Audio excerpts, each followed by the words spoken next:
Hello tout le monde! Aujourd'hui, on se retrouve pour une nouvelle vidéo qui va être une review de mes troisième et quatrième lectures du mois de décembre et on va commencer de suite. Pour rappel, dans la dernière vidéo, on avait parlé de Obsolète de Sophie Loubière qui avait été ma première lecture du mois de décembre et j'avais enchaîné avec Viande de Martin Arniczek. Et une fois Viande terminée, j'ai enchaîné avec Les 7 morts d'Evelyn Hardcastle de Stuart Turton. Alors, cette fois-ci, je vais pas résumer moi le livre parce que la manière dont j'aimerais le résumer diffère un petit peu de la manière dont la quatrième de couverture pitch le tout. Donc je vais me contenter de lire pour une fois. Ce soir à 23h, Evelyn Hardcastle va être assassinée. Qui, dans cette luxueuse demeure anglaise, a intérêt à la tuer ? Aidan Bishop a quelques heures pour trouver l'identité de l'assassin et empêcher le meurtre. Tant qu'il n'est pas parvenu à ses fins, il est condamné à revivre sans cesse la même journée, celle de la mort d'Evelyn Hardcastle. Pour la note, moi j'ai mis un A-. Je trouve que la quatrième de couverture rend pas tout à fait hommage à l'histoire en tant que telle. En gros, donc on a ce Aidan Bishop qui va se réveiller d'abord dans un corps qui lui est totalement, et un esprit qui lui sont totalement étrangers. Il ne sait plus où il est, il ne sait plus qui il est, ce qu'il fait ici. Enfin bref, il a aucune idée, il a complètement perdu la mémoire. Il va donc se retrouver dans l'immense demeure de Black Heath. Qui en fait est pleine à craquer de personnes parce qu'une fête y a été organisée. On ne sait pas exactement dans quelle époque ça se déroule. Moi j'aurais tendance à dire fin du 19e, début du 20e, mais il n'y a pas vraiment de date qui est donnée par l'auteur. Ce Aidan Bishop va avoir ce qu'on appelle des hôtes. C'est-à-dire que pour résoudre ce meurtre, le meurtre d'Evelyn Hardcastle, il va passer dans plusieurs corps et esprits différents. Tout ça, sans en dire trop, dans le cadre d'une sorte presque de jeu de piste. Il y a presque un petit côté Hunger Game là-dedans. Les 7 morts d'Evelyn Hardcastle, c'est et c'est noté sur la quatrième de couverture, c'est un mix entre Agatha Christie, Downton Abbey et Un jour sans fin, et j'aurais pas pu trouver de meilleure comparaison.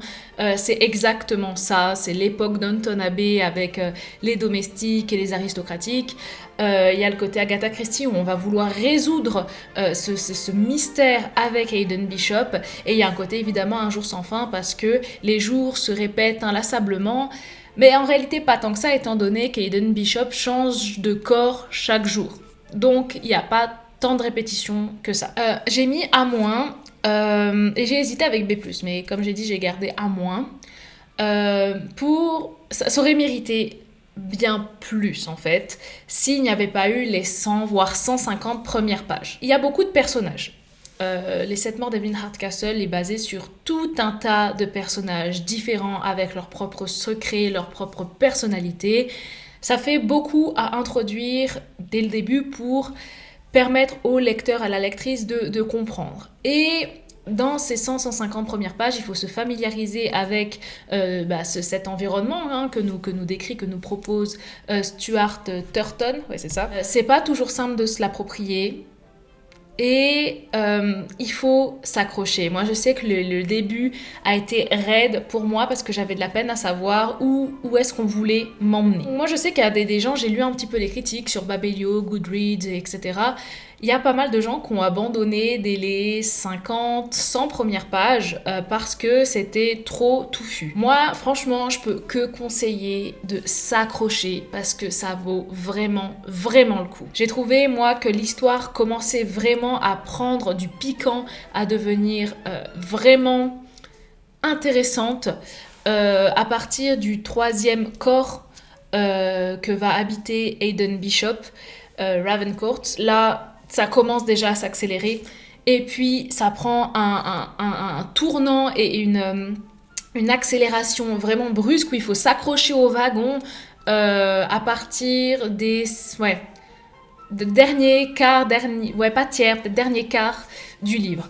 C'est là vraiment, c'est incroyable, c'est l'impression d'être dans un roller coaster. Il y a des retournements de situation à gogo. Moi je sais que j'étais vraiment captivée, où j'avais le bouquin entre les mains et puis je me disais purée, vas-y, il faut que je tourne les pages, faut que je sache qui est responsable de ce meurtre. On ne s'attend pas à la fin. Vraiment pas. Et c'est là où il y a vraiment du Agatha Christie, c'est que oui, on cherche avec Hayden Bishop le meurtrier, mais il y a ce côté où la fin nous retourne le cerveau. Ce que j'ai aimé, mais je peux pas trop en dire parce que je risque de spoiler, mais c'est qu'il y a un petit côté presque fantastique à ce livre, mais je trouve que l'auteur a été très intelligent par rapport à ça. Il en a dit assez, mais pas trop. Et ça, c'est parfait parce qu'il aurait vraiment pu se perdre dans des explications un petit peu fantasques, un petit peu trop compliquées ou artificielles, et il ne l'a pas fait. Il a laissé une porte ouverte en fait au lecteur pour s'imaginer ce qui se passe derrière tout ça, ce qui se passe derrière Black If. Et ça, c'est vraiment super bien joué de sa part. Dans les remerciements, l'auteur il dit qu'il a mis 3 ans à écrire ce livre. Ça ne m'étonne pas, à savoir que c'est son tout premier roman. C'est fou qu'il ait réussi à construire un tel...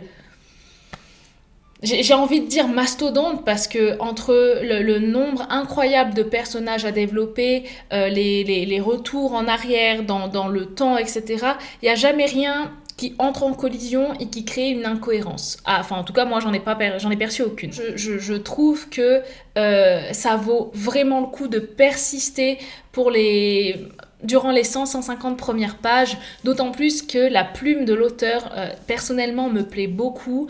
Elle est très douce, il fait beaucoup de comparaisons ou de métaphores qui sont très agréables.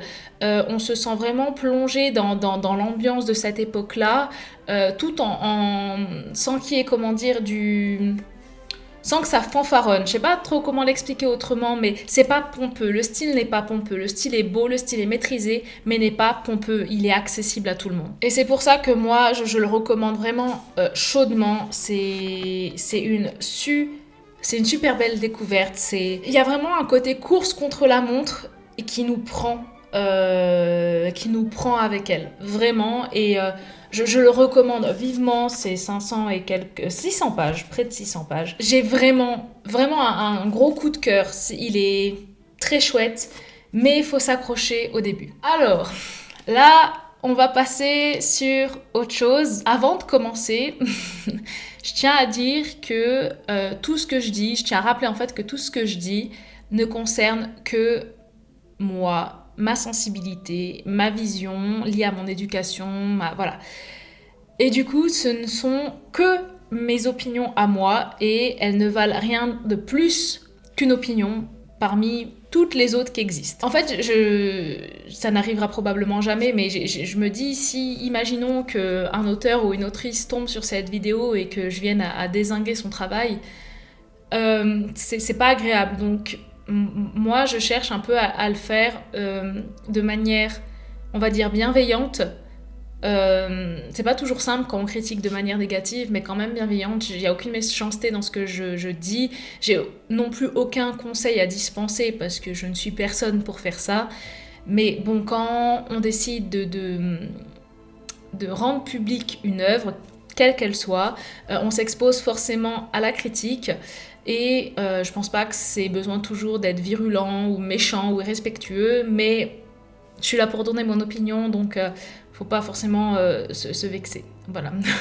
Bref, beaucoup de précautions pour parler de Le couvent des Pascalines, les accoucheuses d'Alex Soll, qui est, si je dis pas de bêtises, une autrice. Le résumé est très long, donc je vais me contenter de résumer à ma manière. Ça se passe à la fin des années 1800.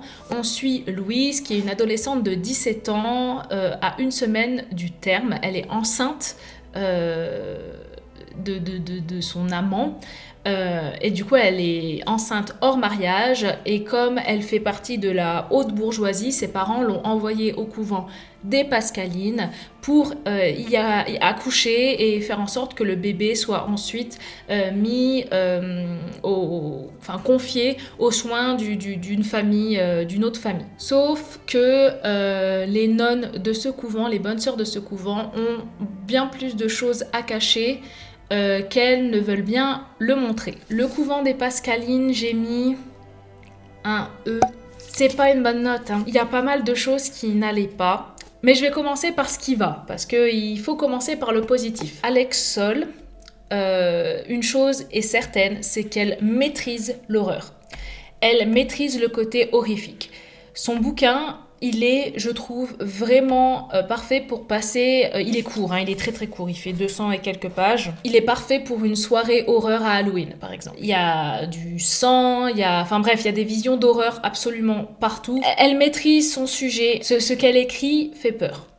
De ce côté-là, j'ai pas grand-chose à dire. J'ai bien... Les descriptions étaient claires, suffisamment claires pour nous imaginer la scène et nous dire « Oh mon Dieu, c'est abominable ». Autre point positif, je dirais, c'est que le bouquin tient en haleine.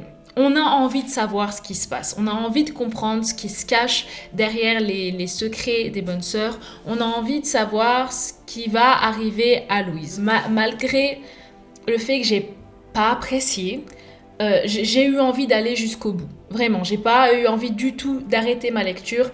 J'ai vraiment eu envie de lire jusqu'au dernier mot pour connaître le fin mot de l'histoire. Et ça, c'est quand même une qualité qui est à soulever parce que tous les livres ne me donnent pas cette envie d'aller jusqu'au bout. Malheureusement, ce sont les seules qualités que j'ai pu trouver à ce livre. En fait, c'est la première fois de ma vie que je fais ça, mais j'ai carrément pris un carnet avec des notes pour me souvenir de ce dont il fallait que je parle et donner des exemples précis de ce qui n'allait pas dans ce livre. J'allais dire le souci principal, mais en fait, non, c'est un souci parmi d'autres, mais qui a été extrêmement embêtant pour moi dès les 3 premières lignes. C'est même pas la première page était déjà fixée sur ce qui allait pas. C'est le style d'écriture. Il y a plusieurs choses à dire là-dessus. La première, c'est qu'il y a un énorme anachronisme stylistique je ne le comprends pas. L'histoire se déroule fin du 19e siècle, donc je sais plus s'il y a une date précise, mais c'est 1880, 1880 quelque chose. C'est écrit du point de vue de Louise, donc avec la première personne du singulier, et en fait on dirait qu'on est en 2024. Louise pense, et du coup écrit techniquement, comme si c'était une ado d'aujourd'hui. Il n'y a pas le cliché de wesh, MDR, toi-même tu sais, MRC, j'en sais rien. Il n'y a pas tout ça, mais c'est vraiment écrit comme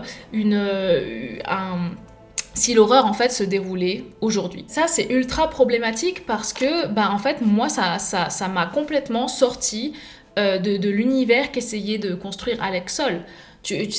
En fait en comparaison avec les 7 morts d'Evelyn Hardcastle qui se déroulent exactement en fait dans la même époque, enfin en tout cas selon moi, dans les 7 morts d'Evelyn Hardcastle, Stuart Turton nous donne l'impression d'être dans ce monde et ça passe aussi par l'écriture, ça passe par la manière de décrire ce qui l'entoure. Les 7 morts d'Evelyn Hardcastle, c'est aussi écrit à la première personne et il réussit à donner ses pensées, à décrire ses pensées, à décrire ce qu'il voit, ce qu'il entend, de manière à ce qu'on soit plongé dans l'époque dans laquelle il est. Je veux dire, en soi, le narrateur et la narratrice dans Les Accoucheuses, c'est la vitrine du monde, ce sont les yeux du monde qui nous montrent le monde qui l'entoure. Si la voix utilisée est anachronique, moi en tout cas ça me sort. Cet anachronisme, il se retrouve également dans la manière de penser de Louise. Mais ça, on va y revenir plus tard. Je vais d'abord finir sur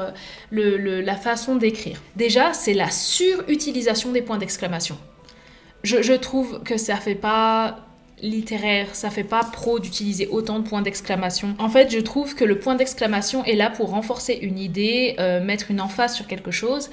Mais quand c'est bien écrit, il n'y a pas besoin de mettre l'emphase via un point d'exclamation. On le comprend dans la phrase. Et là, vraiment, c'est à quasiment chaque page, il y a il y a un point d'exclamation. Il y a énormément aussi de questions que la narratrice se pose à elle-même.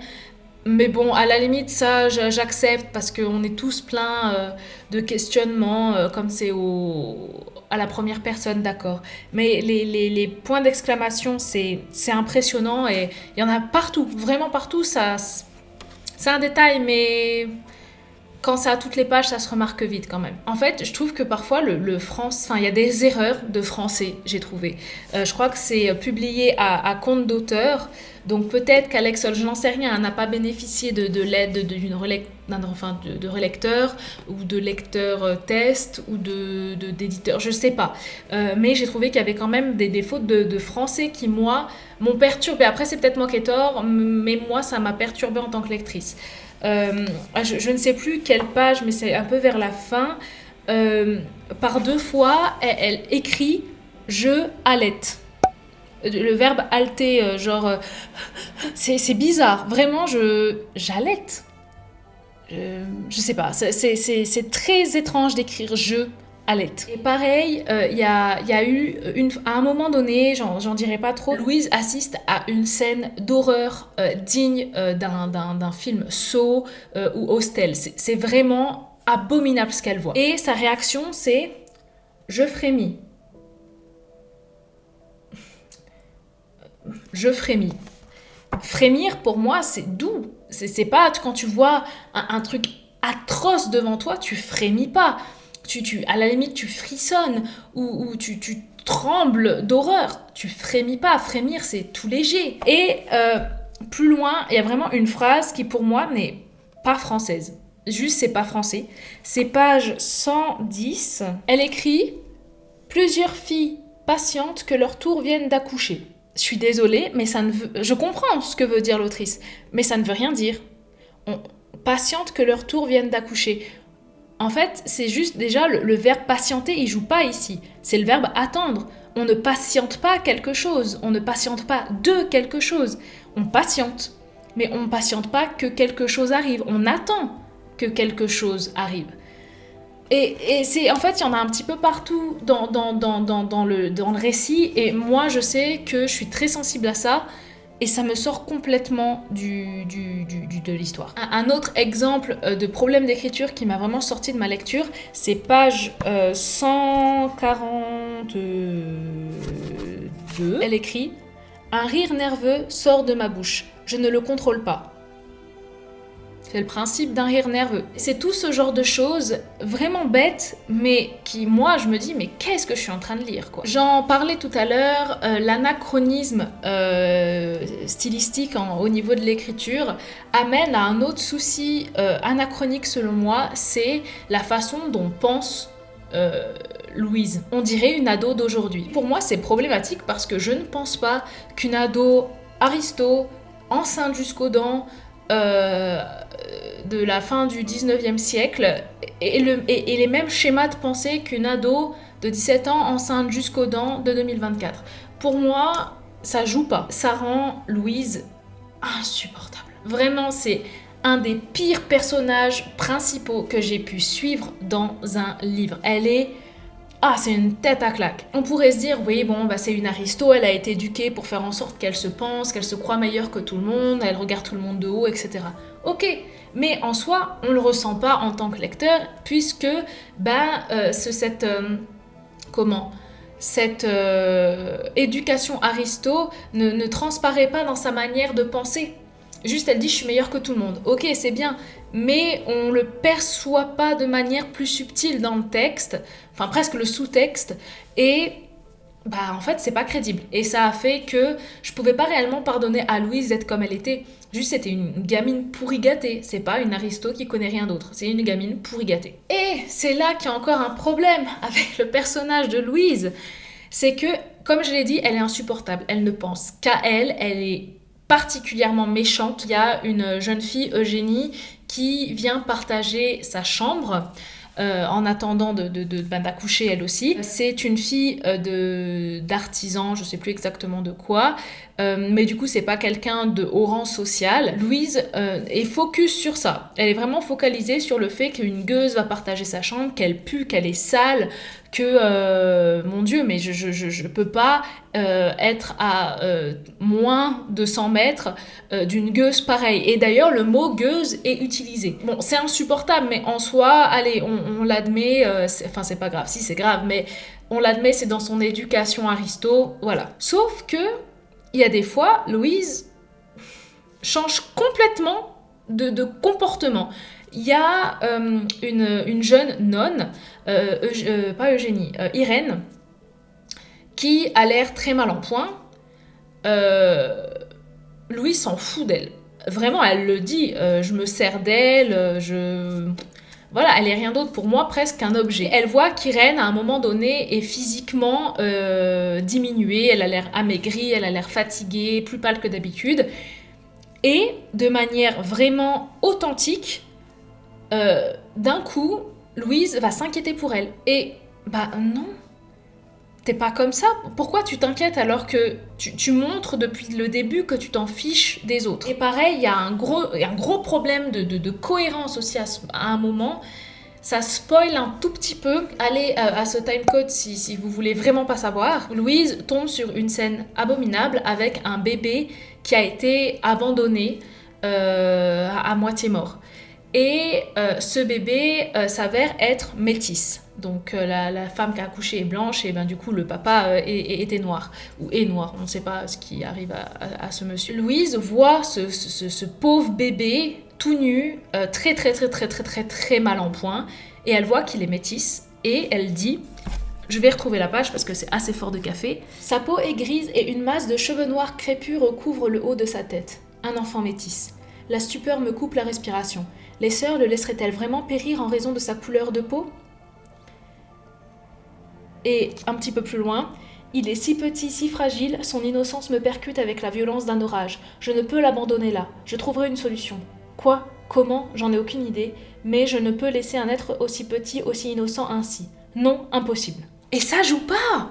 Ça manque de cohérence. Parce que, sur le fond, je suis entièrement d'accord avec elle. Abandonner un bébé juste parce qu'il est métis, c'est abominable. Ça, c'est certain. Mais dans le monde de Louise, dans sa vision du monde, un enfant métis n'a aucune valeur pour elle. Parce que une personne blanche qui a une condition sociale moins élevée que la sienne, elle la traite comme un déchet. Or, en 1880 et quelques en France, je ne me souviens plus tout à fait d'où en étaient les lois à ce moment-là, mais je suis quasi certaine que les personnes noires n'avaient pas beaucoup de droits. Pour Louise, la logique voudrait que, mon Dieu, un enfant métis, mais il ne vaut rien. Et là, en fait, elle dit, mais mon Dieu, ils sont débarrassés de lui à cause de sa couleur de peau, mais quelle horreur. Si elle se contentait de dire, mais mon Dieu, elles ont abandonné un enfant, un être si innocent, comment ont-elles pu faire ça ? C'est une chose, et là je la rejoins. Le fait qu'elle dise, mon Dieu, mais comment peut-on abandonner un enfant juste à cause de sa couleur de peau ? Ça a aucun sens, alors qu'elle-même est extrêmement discriminante envers toutes les classes sociales sous elle. Donc forcément, par extension, elle va être discriminante envers les personnes noires et donc métisses. Le fait qu'elle s'insurge d'un coup du fait que la couleur de peau du bébé ait causé son abandon, ça n'a pas de sens. Et un dernier problème selon moi avec ce livre, c'est pas celui qui m'a le plus dérangé, mais c'est encore une incohérence selon moi, c'est la toute fin. Je vais pas en dire trop, mais qui en fait amène un côté fantastique qui sort de nulle part parce qu'il n'a jamais été mentionné à aucun moment dans le livre avant. Du coup, pourquoi maintenant ? Pourquoi ? Le couvent des Pascalines, les accoucheuses. Alors j'allais dire il y a une suite, mais je crois pas que ce soit une suite. Il me semble que ce sont presque des spin-offs. C'est dans cette même série, mais en fait c'est presque une anthologie. de ce que j'ai capté. Je pense pas que je lirai les autres parce que le style littéraire, moi, ne m'a vraiment pas plu. Mais si on veut passer une bonne soirée à lire un truc qui fait flipper, oui, ça fonctionne quand même. Et voilà, on en a fini aujourd'hui avec ces deux livres que j'ai lus en décembre. Une troisième vidéo devrait sortir au mois de janvier pour parler de mes dernières lectures du mois de décembre. Mais comme je tourne ça en décembre et que j'ai pas encore tout à fait fini les livres que je veux terminer avant la fin d'année, je peux pas trop en dire plus. Dans tous les cas, j'espère que cette vidéo vous a plu. N'hésitez pas à me dire ce que vous avez pensé de ces livres si vous les avez lus vous-même. Sur ce, je vous souhaite une super bonne journée, portez-vous bien et on se dit à une prochaine. Ciao ciao!